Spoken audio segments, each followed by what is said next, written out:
Assalamualaikum, hello, and good morning. Welcome to today's topic where we discuss your everyday topic to get more insights, views, and ultimately get enlightened. We at UMCCED are striving to be your center of excellence for continuing education. My name is Sasha Shaharuddin, and I will moderate this session for today. So our last webinar, we have discussed about the view of work and study. So you can watch that live webinar on our YouTube channel and also our Facebook channel. And I would just say that it was a very insightful discussion. So this week, we will talk more about remote learning. And remote learning have been the way of learning basically in this pandemic. It is the way future forward that we will see a lot of people moving towards the electronic learning. The definition of remote learning is basically it is a conventional program with study methods implemented in situations where students are not physically present in a traditional classroom environment. So meaning that we have no four walls. We are attending the classes remotely wherever you are, in your home, at your cafe, or whichever you are. So and the teaching and learning is conducted remotely, but the lecture scheduled set as students who study conventionally on campus, meaning that in UM we are offering remote learning, but for full-time students, it will run on the weekdays on the class hours, and remote learning are using method implemented in the pandemic with so many dedicated electronic platforms such as Google Meet, Zoom, Microsoft Teams, and etc. So this webinar, I'm very excited to flew over both of our speakers from the land of the rising sun and also the land of Kiwi, basically. So here we have Suzu Fujimoto. Hi, Suzu is a young Japanese lady who are currently enrolled in the University of Malaya for her bachelor's degree. So a little backstory of Suzu.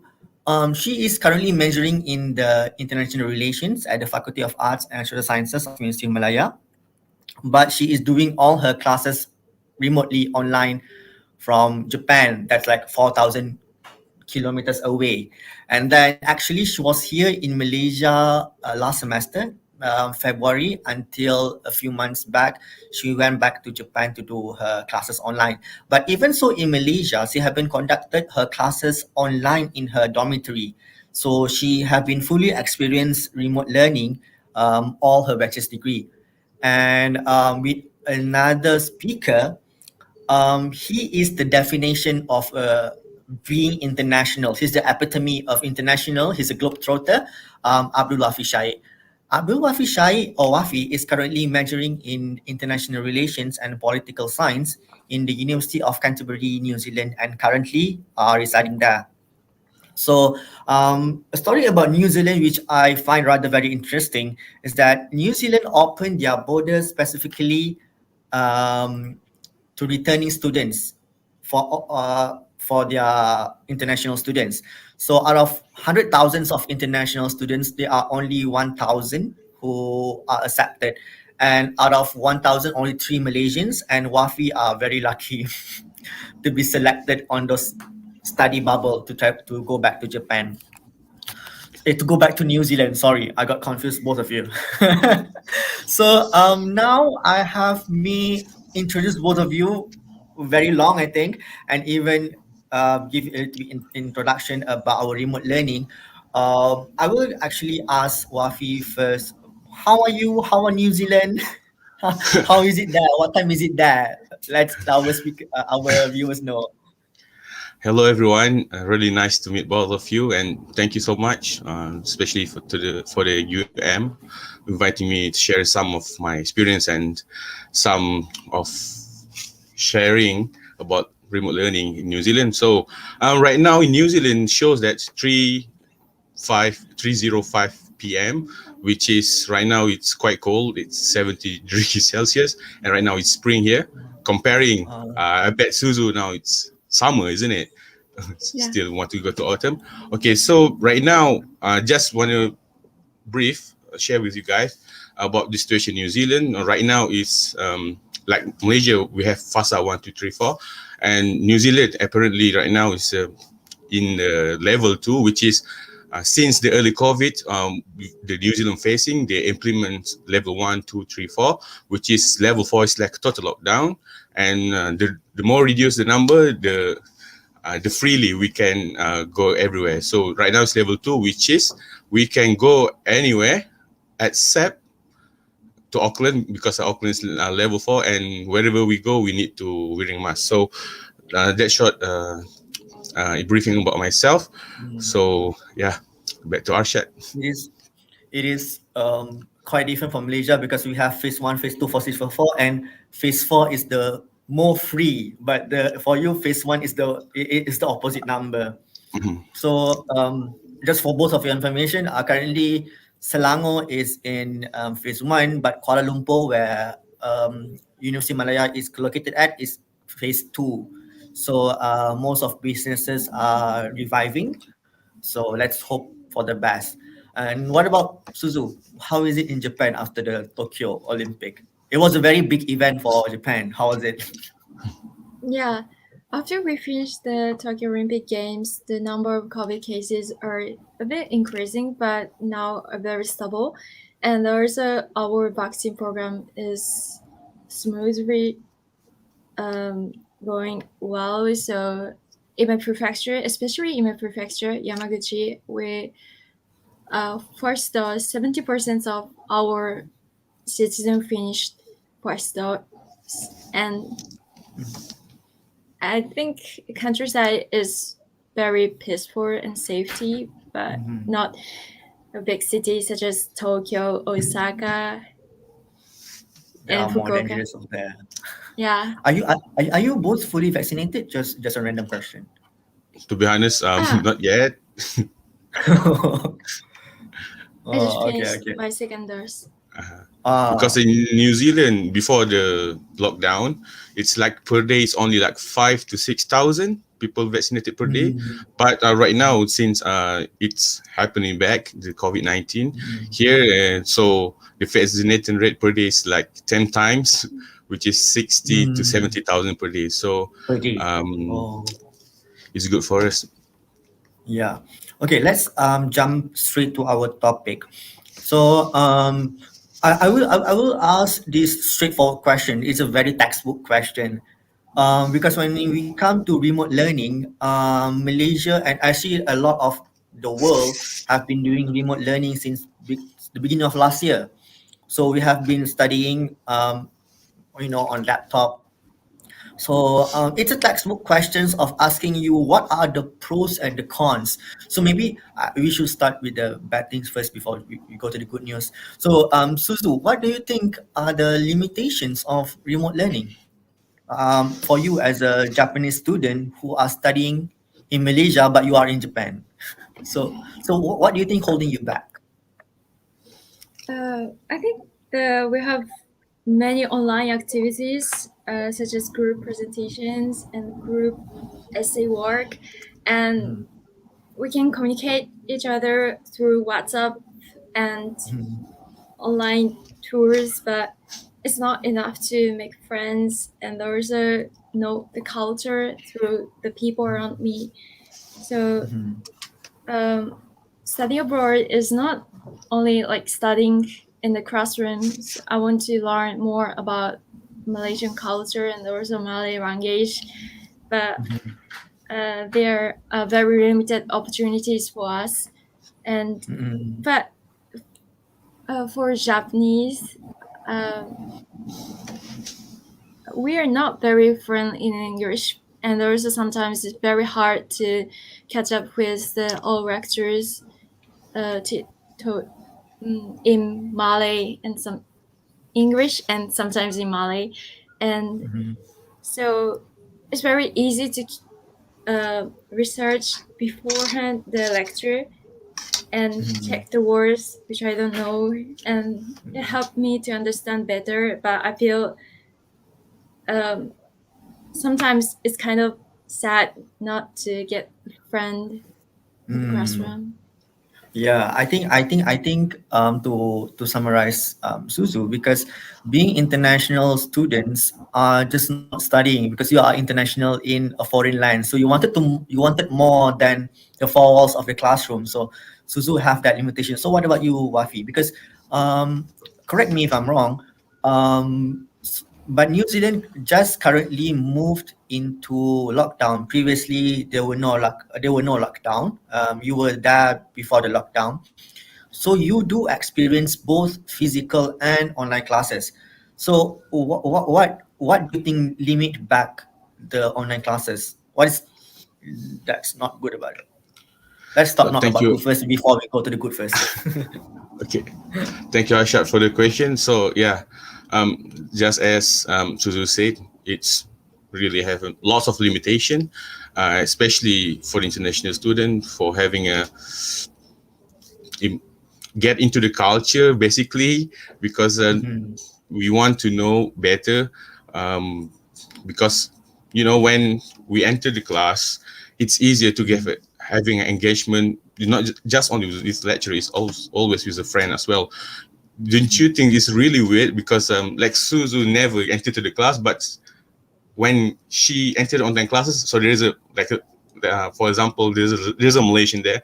Is it like a really weird that if Suzu directly asks without any meeting first? So that's maybe is a major block for both sides. So that's the number one. So the number two is engagement with the lecturer. Absolutely. So to comparing this situation, because I entered the class, the lockdown New Zealand start the end of the July. So I'm sorry, it's in August, the lockdown. So whenever I go into the class in July, it's really different because whenever you have a question or you not understand what the lecture about, you can ask directly.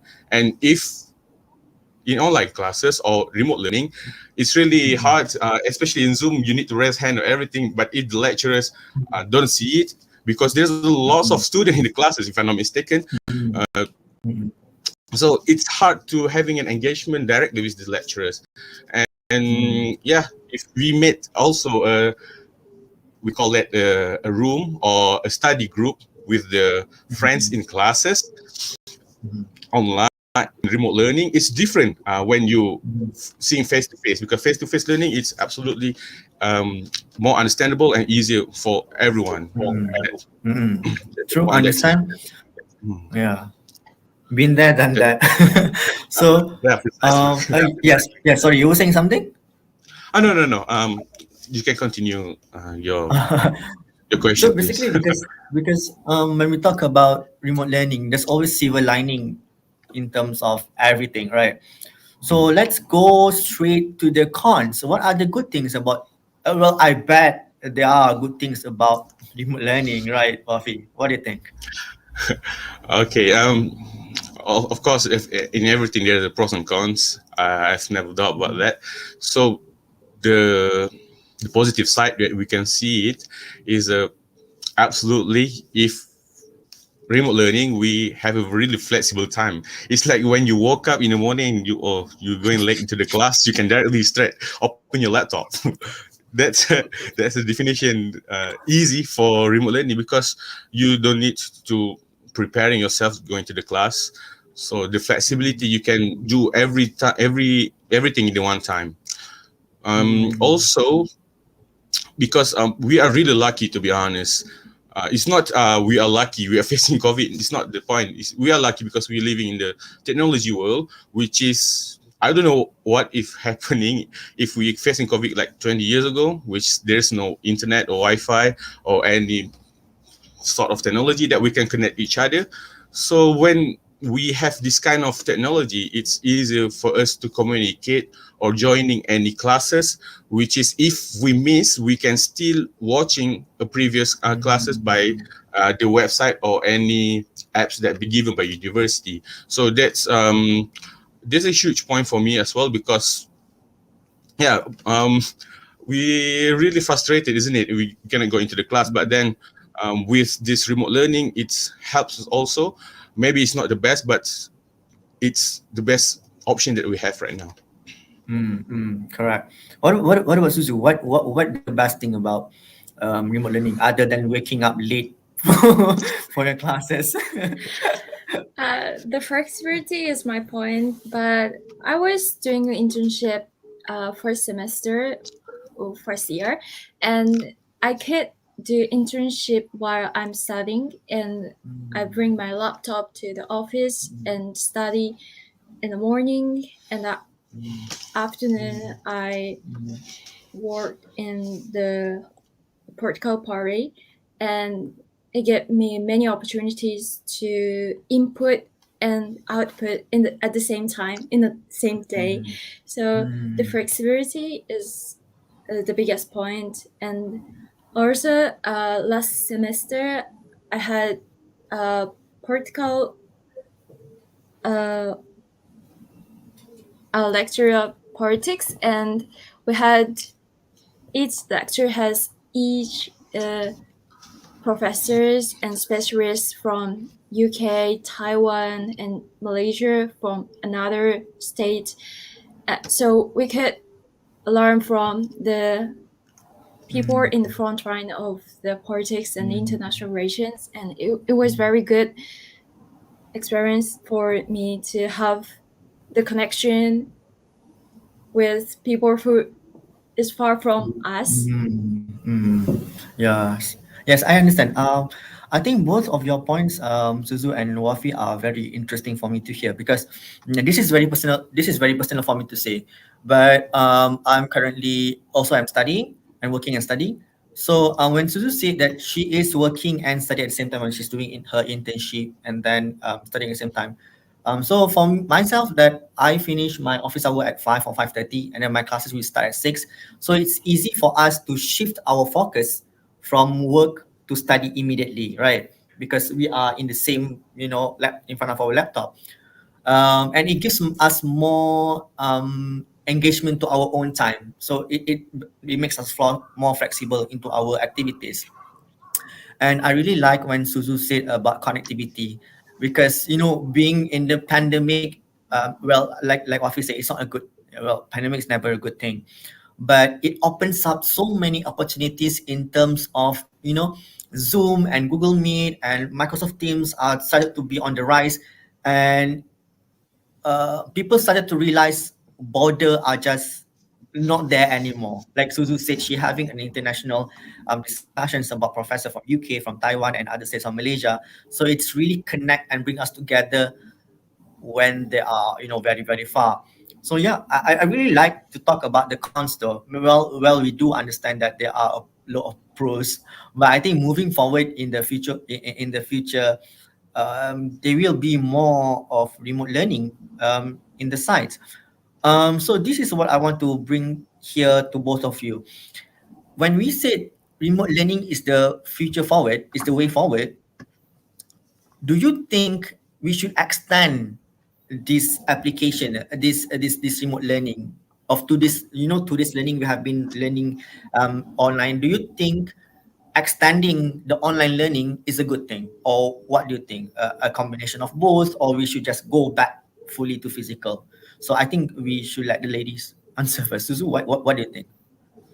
I think it'd be nice if it's 50% offline and 50% online, because as I said previously, there are many benefits of the online learning and flexibility, and also we can get many opportunity more than before.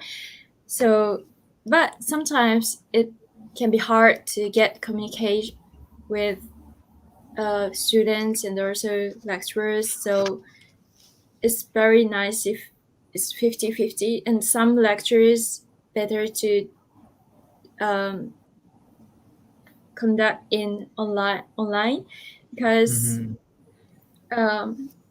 sometimes some classes have the time to read through the all papers and papers, so just I feel like I can do it at home.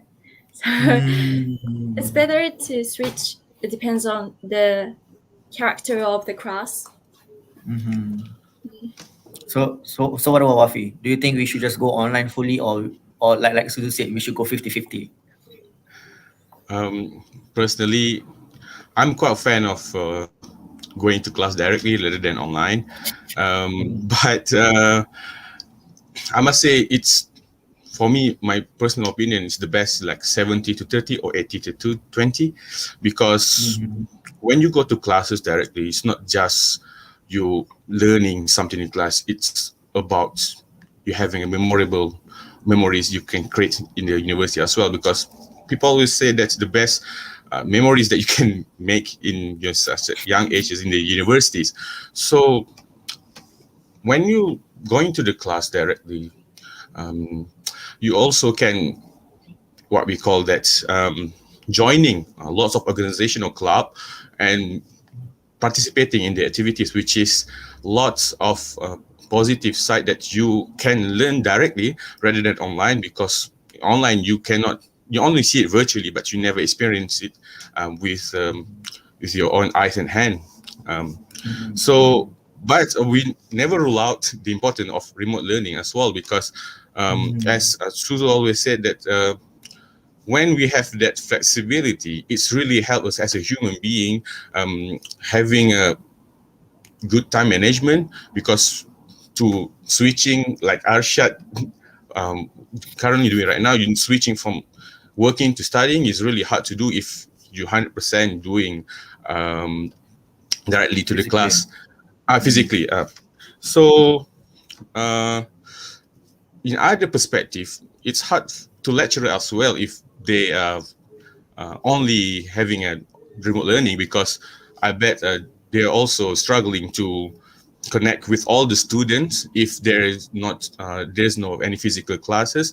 So with physical class, they can engage more, and any quizzes is best for the lecturers, but for students it might be some safe, maybe some of frustration because as a lot of students, what I see that they love a quiz by online. So to learn more, to having what we call that effective learning, for me personally is the physical learning is the best way, but we can never neglect the importance of remote learning as well. So if you ask me what are the percentage important, I will say 70 to 30. So yeah, physical class is the best kind of option in the So, situation. so both of you mentioned about combining both methods, right? Because I think previously, before the pandemic, we never really thought of combining both methods. A lot of people just go to physical classes and enjoy our physical classes directly. But the pandemic and the coming of remote learning into the world make it really opening our perspective to be ready to the combination of both. We can have this while we can have this, because having good things doesn't have to jeopardize other good things. We can have two of both things of good things at the same time.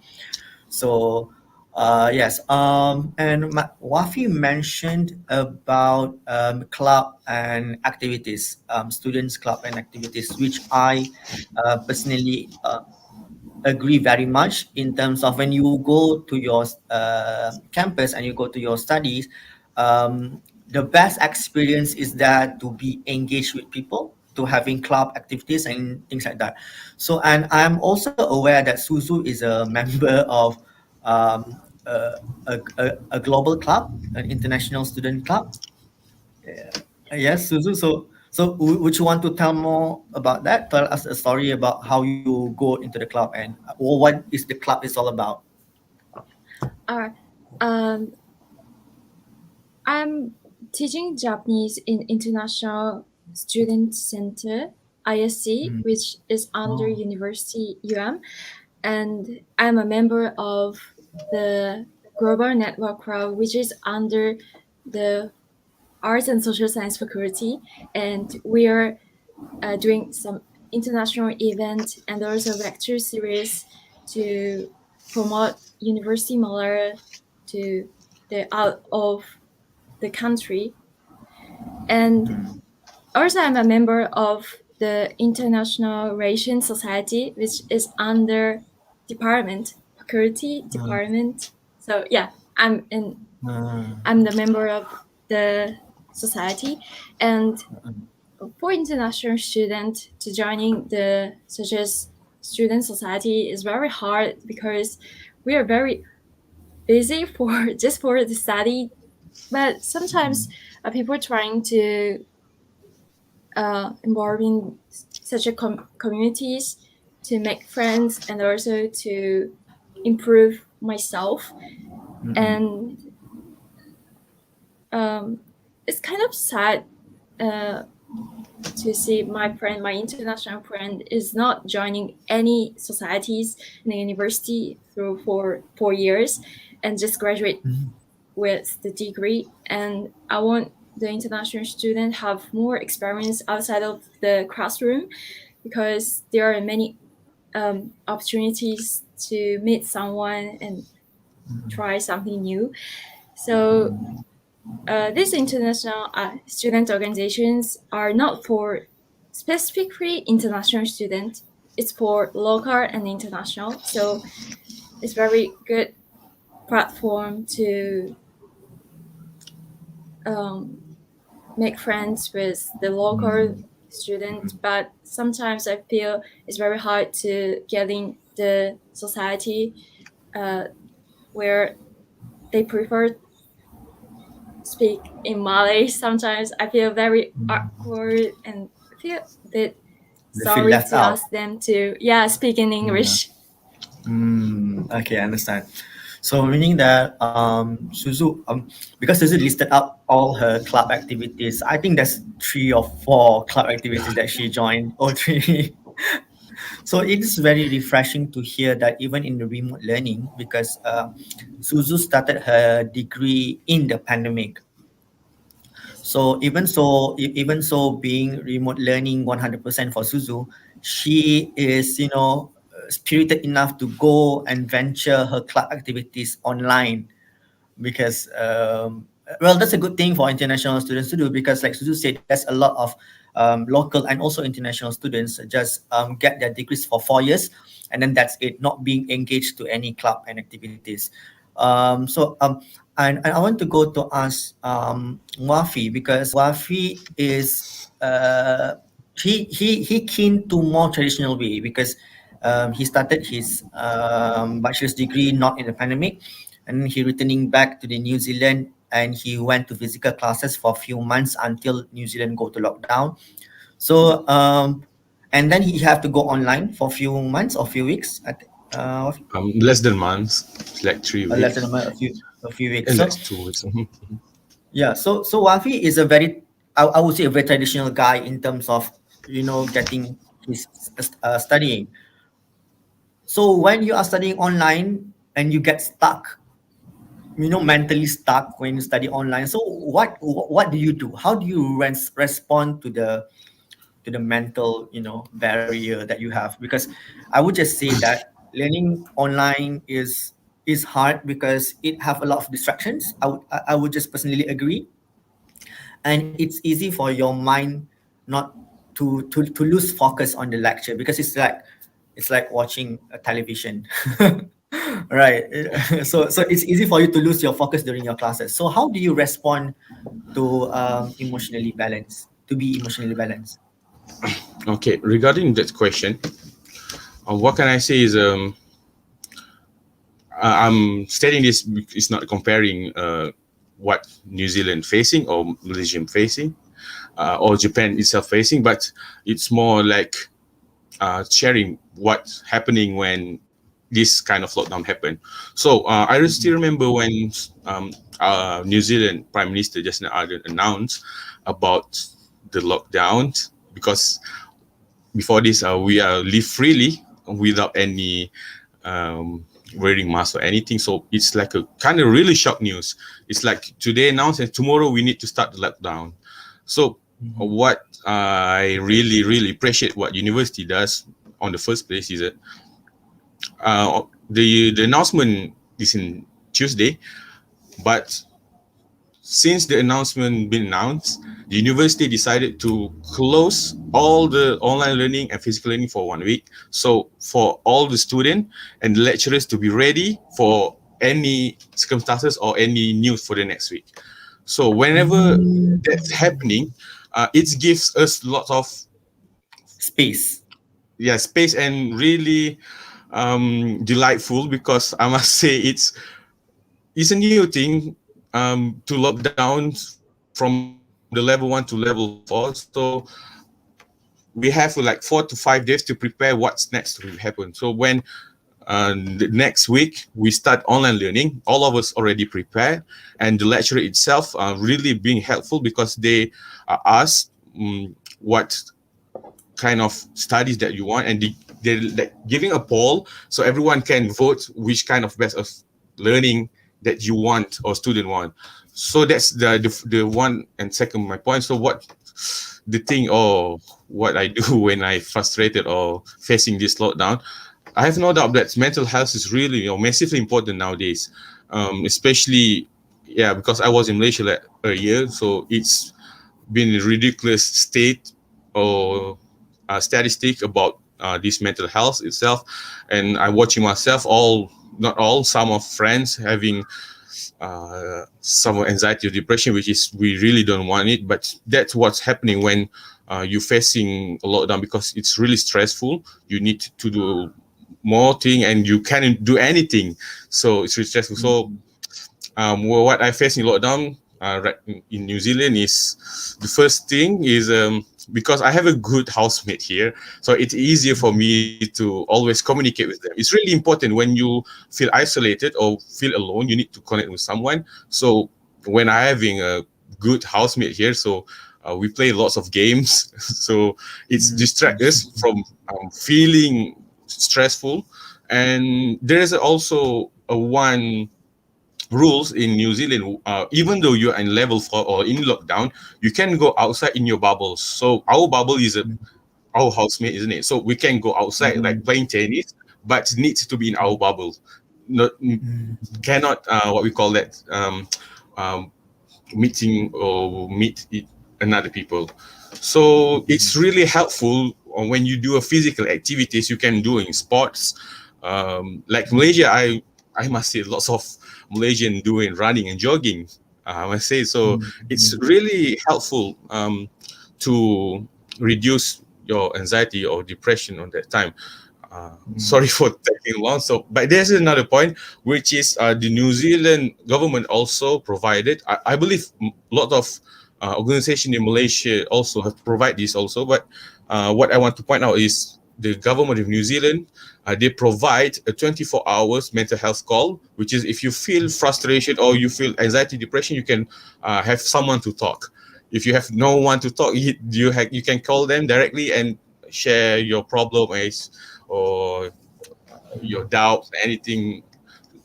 For me, it's really interesting because it's 24 hours, because you never know what time you're okay or it's not okay. We can always uh, having a trouble if we don't have someone to connect for. So next, my last point is I think the social media play a huge impact itself. So what I really appreciate in this New Zealand community itself, they're really like keep posting up. I don't know, it's a huge thing for everyone, but for us international students, it's really important because you are isolated in other countries and you feel like, oh, what I'm gonna do now? I don't have anyone relatively because all in Malaysia. So what can I do here? So what they do is they keep posting up that we are in this together, and if you need anything help, we are one. Like we are not separate. You are international student, you are domestic student. No, all of us facing this together. So it gives you feels like belong here to be while, and I think that's more lots of my point being given about how That's I that. facing. Yeah, that's a lot of interesting points that very refreshing for me to hear as well. Okay, what about Suzu? How do you combat this mental anxiety when doing online classes? When I was in Japan, I was with my family like now, so it was very totally fine. But when I went to Malaysia and living in the dormitory, I faced some problems. Um, and also sometimes I got homesick, and it was another problem of the stress out because of the online learning. But just as an internet student, I felt it's very normal things, and I had many friends, good friends in the dormitory, so I tried keep in touch with them. And also sometimes I call my friend and my family in Japan and keep myself very positive. And uh, the most biggest change in the online learning was I met one senior in the university, and he was doing his master program, and he's very helpful to hear my programs. And also Mm, I felt very stuck in the country, so yeah, he helped me out to find the way to solve the problems, and also um, mm, just yeah, helped me mm. to Yeah, to reduce your anxiety. yeah, yeah. Yeah. And the I think the most biggest program is not lockdown for me. It was homesick. So there are only a few peoples I can ask for the help Mm. in the university as an international student. So Students. yeah, but ac- literally directors and there's academic staffs and the international student organizations help me Mm. and to To control your mental health. yeah, Yeah. I think it is very because when first and foremost I like when Wafi told us about what happened in New Zealand when Jacinda announced the lockdown that happened in a day. Um, New Zealand, your university make a quick attribution in terms of, oh, we are giving 1 week off for everyone to be mentally prepared. So that gives a lot of space and mental capacity for people to absorb what is going on. So that's actually, I think, is a very good practice. So everyone take note to actually give to give your people some space for them to breathe, because this is such a shock for everyone, for all of us. And Suzu and Wafi has mentioned that in this pandemic, um, our anxiety started to rise. People started to lose their jobs, lose their privileges. Um, some of people have to drop their study because they cannot afford anymore. So it's important for people to have someone to talk to. Both of you mentioned this point where Wafi, he mentioned that his housemate is very very helpful in terms of not being down, so you guys are being together, and how New Zealand government played this whole family, we are one narrative. So it brings this the belonging feeling in yourself. And how Suzu mentioned that as an international students in a foreign country, you will feel homesick, and this friend and international organization are helping her to feel more homey. I also would like to share one experience when I was studying in Korea. Wafi personally came to meet me when I was in Korea. So that feeling of meeting a face that you are familiar with, especially when you are in a foreign country for few months, you see a lot of new faces in a foreign country, a lot of new languages. So you started to get careful, you started to get anxious with yourself. So when Wafi come and visit me in Korea, it feels This is my people. This is something that I know. This is some faces that I am comfortable with. So it opened up a lot of, comfortability in me. So I think it's very important for all of us who are watching this, for you and Suzu and Wafi, to always get engaged with people to check your mental health, especially in this time. This time has been very depressing for so many people, remote learning or not. So it's important for you to get your mental health check. So I speak a lot of about mental health. So I think more than anything else, I want to talk about what do you need from your school. So basically, because you, Suzu and Wafi, both learning in different universities, Suzu in University of Malaya and Wafi in University of Canterbury. So what do you need more for your school to help you to have a better remote learning experience? So maybe we could start with Suzu first. What do you think UM can do better in terms of helping you to be a better international students in this pandemic? I think just for the basic support such as visa and residence, and also some insurance.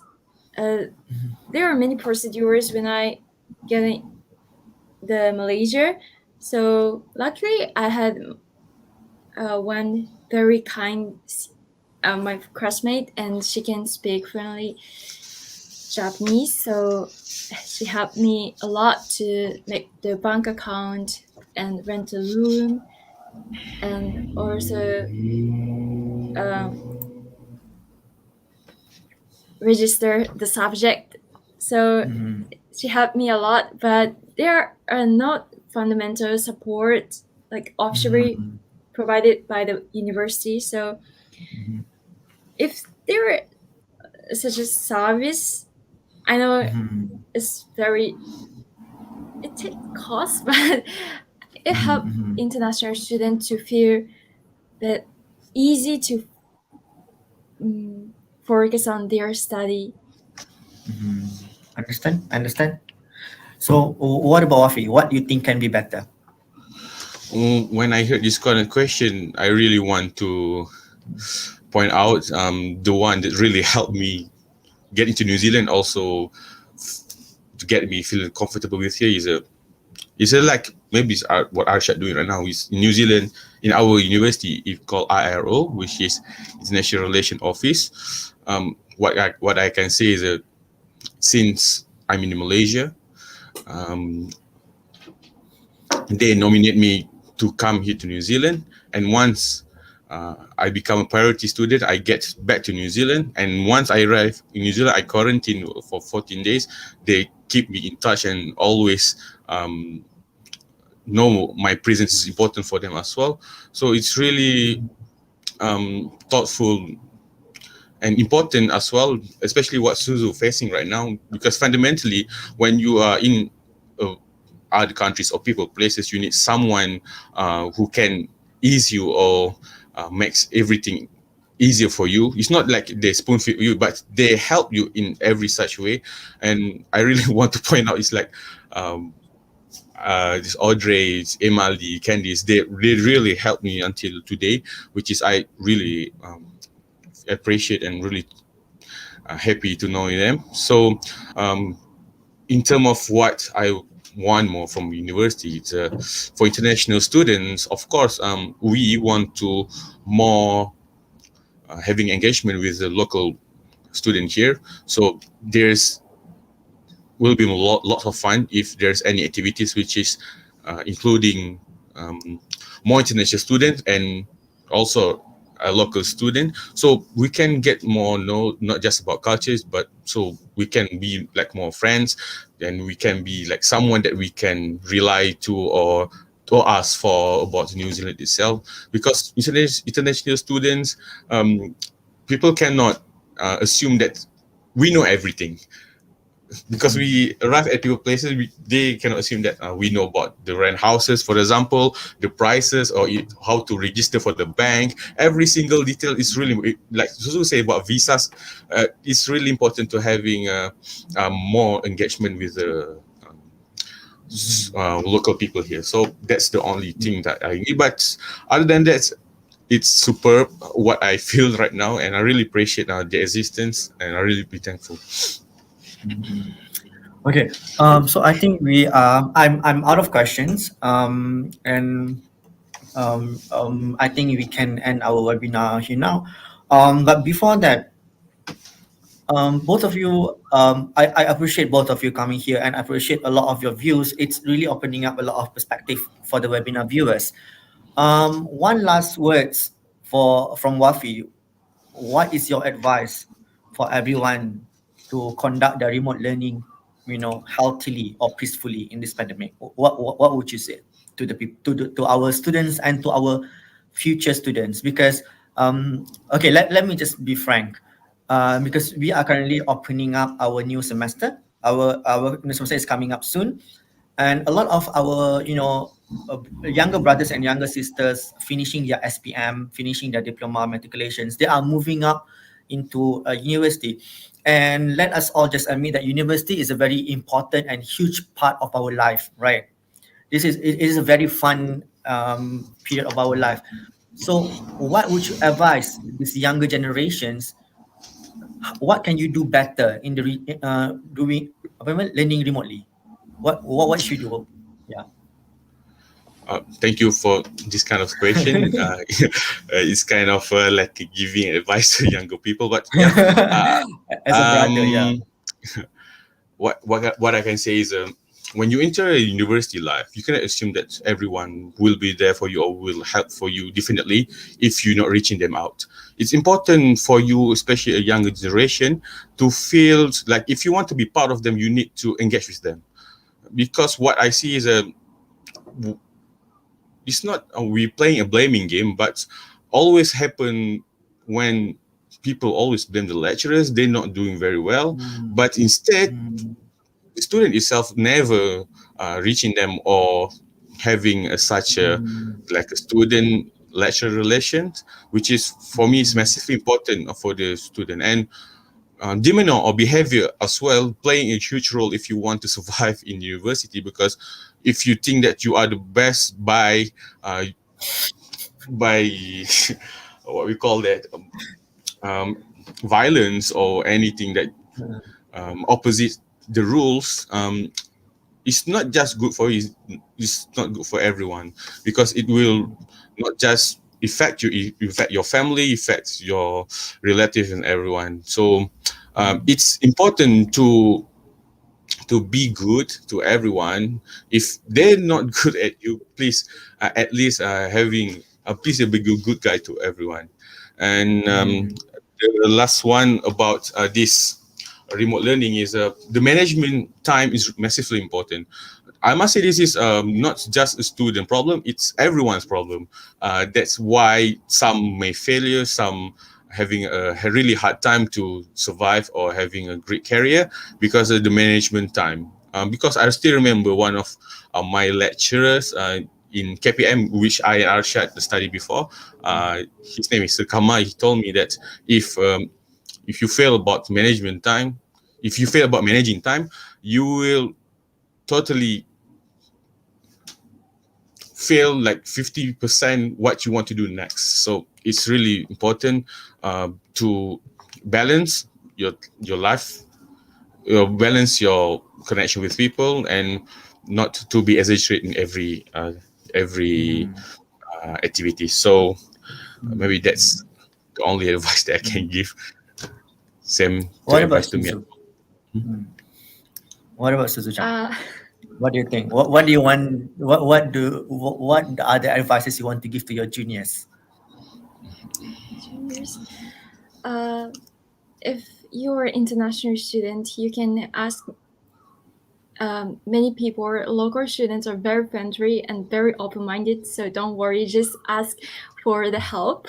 And if you got stuck for the study, the speed of the lecture is very fast in UM, so you can ask help to your classmates. They are very brilliant.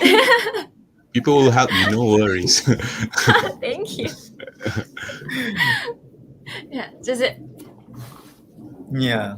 So basically the conclusion of your both of you, I mean that what we say it's important to both of you say it's important to engage with people regardless of remote learning or not remote learning. It's important to communicate, two-way communication, because like Wafi said that sometimes we demand lecturers to act like certain things, but we don't communicate our concern to them, so they doesn't know what students are facing. And like Suzu said, and I also agree, University Malaya lectures, they are very fast paced. So our lectures are going very fast, so you have to catch up fast enough. And so Suzu said it's important for you to catch up to your lecturers, talk to your friends, and so you'll be in a better place. I think that's all from me and from UMC side. I thank both of you so much, from the land of the rising sun and also Kiwi, to come here and join us in this webinar. I thank you so much. So I'll see you soon when you come back to Malaysia, and I'll treat you coffee. Okay? Sure. Really looking forward for it. Please get a Okay. good friend as well. Yes. Come back safely. Okay. Okay, Okay. sure. Take care, Thank you, everyone. guys. Right. Okay, so for everyone, thank you for watching our webinar about remote learning in the pandemic. So it is a very important subject for us to point it out, because University Malaya have opened our remote learning now. So the closing date for applications are until 24th of September 2021. And remote learning, I would again to remind you that remote learning is a full-time program, meaning that the classes will be conducted weekdays at class hour, meaning 8 to 6, depending on your class enrollment. But also, this is a public announcement to everyone who wanted to apply for our remote learning and also our SATU program. Some of the courses are already closed for this intake, for October 2021 intake. Those courses are architectural science. There are 14 courses interviewed for 14 interviewed courses are already closed programs. I will read it for you. The first one is the architectural science, and then counseling, early education, children early education, accounting, BBA, finance, pharmacy, MBBS, LLB, music, drama, dance, sports science, and sport management. So these are the 14 courses that are already closed, but there are many other courses that still open until the 24th of September 2021. You can head up to our www.umcced.edu.my for more information. With that, I thank you so much for watching us. I appreciate your attendance for today. And tomorrow, we will have another webinar with Dr. Wan Adli to talk more about our program Pengajian Islam. We have program Pengajian Usuluddin for everyone to enroll. So you can have more information on our tomorrow's webinar at 9 a.m., 9 in the morning. So let's not forget to catch me there. I'll see you soon. Thank you so much, everyone. Assalamualaikum.